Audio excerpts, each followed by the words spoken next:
So we got the perfect victory against Newcastle. पहला champions league का match था। पहले ही मैच में हमने एक बहुत बेहतरीन परफॉर्मेंस दिया है। टॉकिंग पॉइंट मार्कस रैशफोर्ड बन चुका है इस पॉइंट ऑफ टाइम पे। पेड्री, फ्रैंकी, ये सब टॉकिंग पॉइंट है। ऑब्वियसली देखो, मैच से पहले हम सभी को पता था न्यूकासल अवे, न्यूकासल के होम पे एक बहुत डिफिकल्ट गेम होता है। सेंट जेम्स पार्क पे एटमोसफियर ब्रिलियंट रहता है, second to none in Premier League I guess. मतलब प्रीमियर लीग के क्लब्स के अंदर एनफील्ड शायद से थोड़ा ज़्यादा लाउड हो सकता है, आई माइट बी रॉन्ग।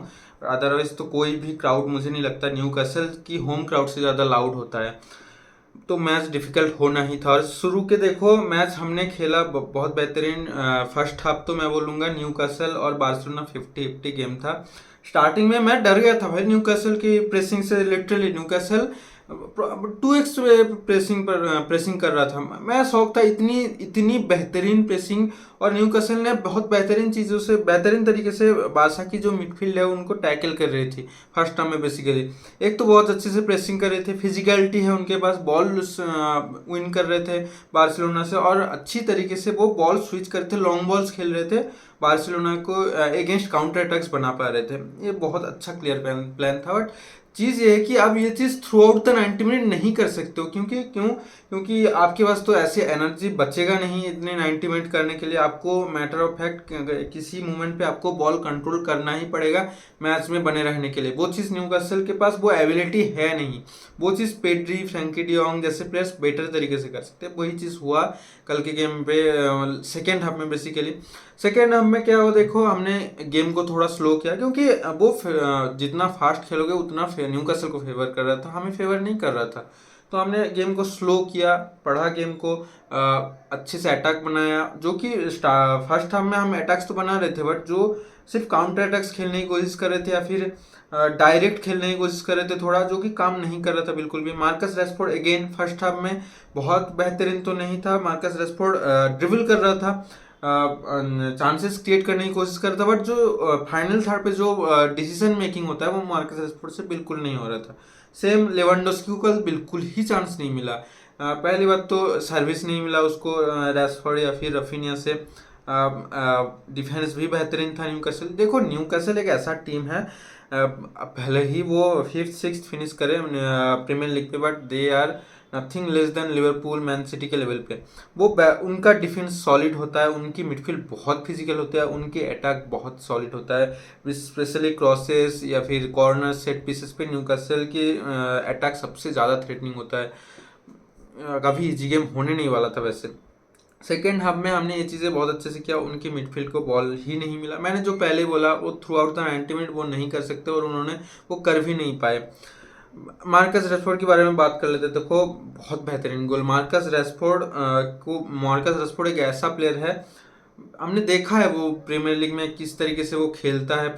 उसका 3 सीजन तो ऐसा मुझे याद है जहाँ तक यूनाइटेड में उसने फोड़ा है। 22-23 वाले सीजन पे उसके बालन डोर शाउट्स आ रहे, तो प्लेयर में कमी बिल्कुल भी नहीं थी।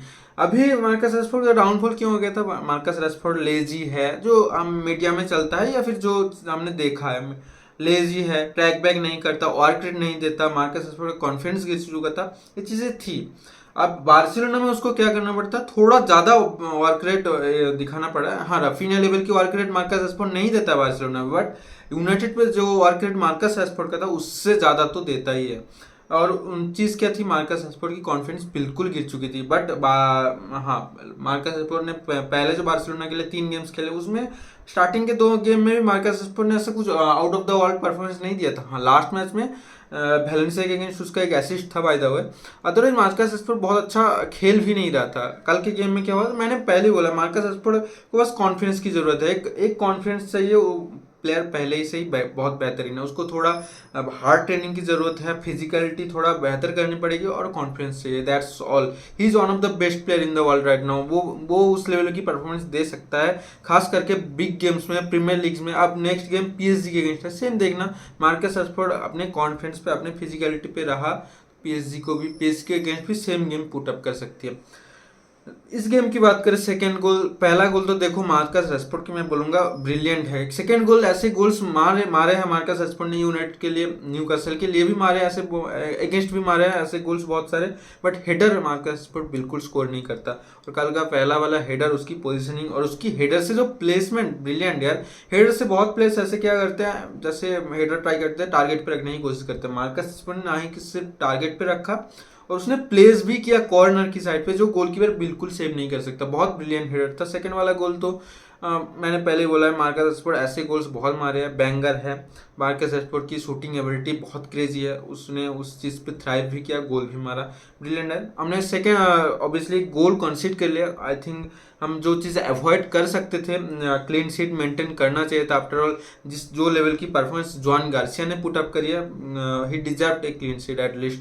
बट वही एक सेकंड के लिए, तो 5 सेकंड के लिए हमने, हमारे डिफेंस स्विच ऑफ हो गए और हमने गोल कंसीड भी कर लिया, which is not good. John Garcia की बात करें, देखो आई फील सेफ है यार। मतलब पिछले 10 साल में ऐसा कभी फील नहीं हुआ कि एज ए बार्सिलोना फैन आप फील करो, जब भी कोई ओपोनेंट आपके अगेंस्ट अटैक बना रहे हो आप, फिर भी आपके पास कॉन्फिडेंस रहे कि आपकी गोलकीपर सेव कर लेगा। इतना ज़्यादा कॉन्फिडेंस कभी था नहीं एज ए फैन मेरे अंदर।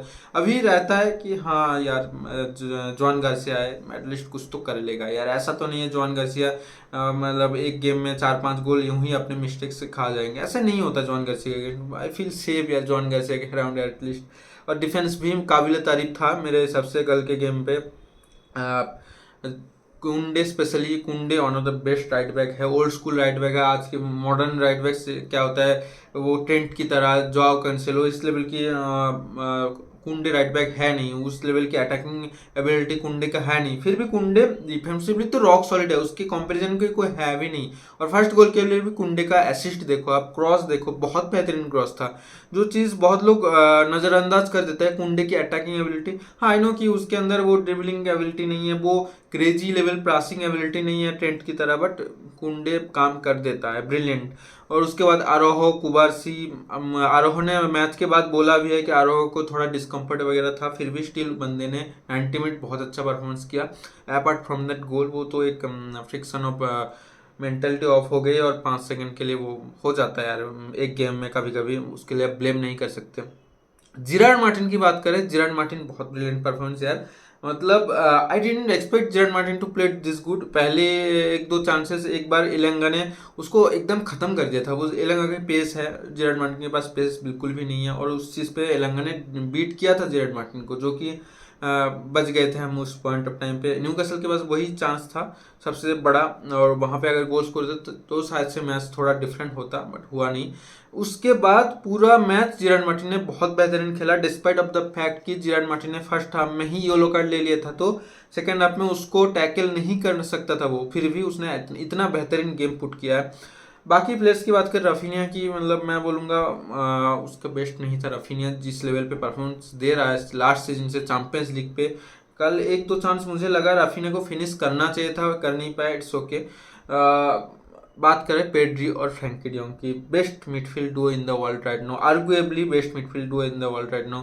अब पेड्री और फ्रैंकी डियोंग की तो चलो हम तारीफ उतना ज़्यादा कर नहीं पाते, कभी कभी ऑफ जाता है गेम, बट पेड्री की अब क्या ही तारीफ करोगे, हर एक गेम उसका परफेक्ट जाता है।